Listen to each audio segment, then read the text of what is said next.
Bioshock The Collection is almost here. It is out in just a few days on September the 15th, and 2K Games have told us not only the minimum and recommended specs for the PC version, but how exactly to upgrade your version to the remastered version if you didn't buy it digitally. Now obviously if you have it on Steam, you'll be automatically upgraded to the remastered versions upon launching the game, so for most of us, no worries. But it does get a bit tricky for anyone who bought Bioshock on disc. Since most physical copies didn't come with a CD key, if you own a disc version you need to provide your Steam profile information along with a proof of purchase of the original game to 2K support, and there'll be a link in the description below this video which will tell you exactly how to go about doing that. It is a bit easier for people who bought Bioshock 2, as if you purchase the game digitally through Games for Windows Live, you'll find the key included with the digital or physical copy, and this key can be then activated through Steam.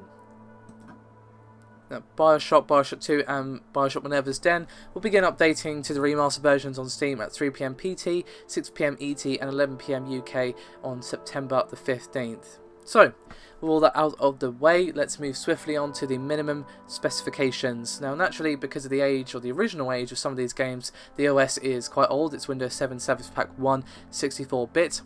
CPU will be Intel i6 750 Core 2 Duo at 2.66 GHz or an AMD Athlon X2 at 2.7 GHz.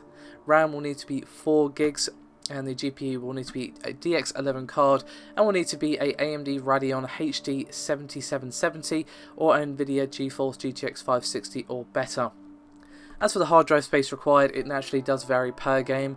Bioshock and Bioshock 2 will be 25 gigs each, with Infinite being 20 gigs, making the total for all three 70 gigs. And that's it for the minimum, so let's move on to the recommended. Obviously the OS is the same. Processor wise, you'll need a 3 GHz quad core, 8 gigs of RAM, and the hard drive requirements are the same except for Infinite being 30 gigs instead of 20, so total for that it would be 80 gigs. As for the GPU, it needs to be a 2GB ATI Radeon HD 7970 or a 2GB GeForce GTX 770 or better.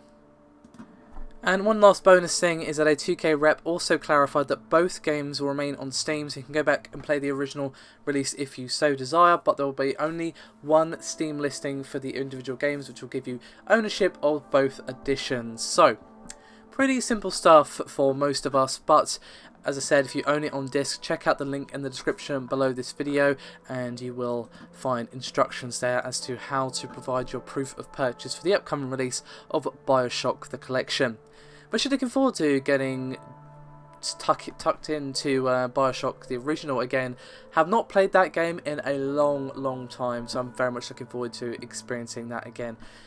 Thank you very much for watching, guys. I'll see you next time.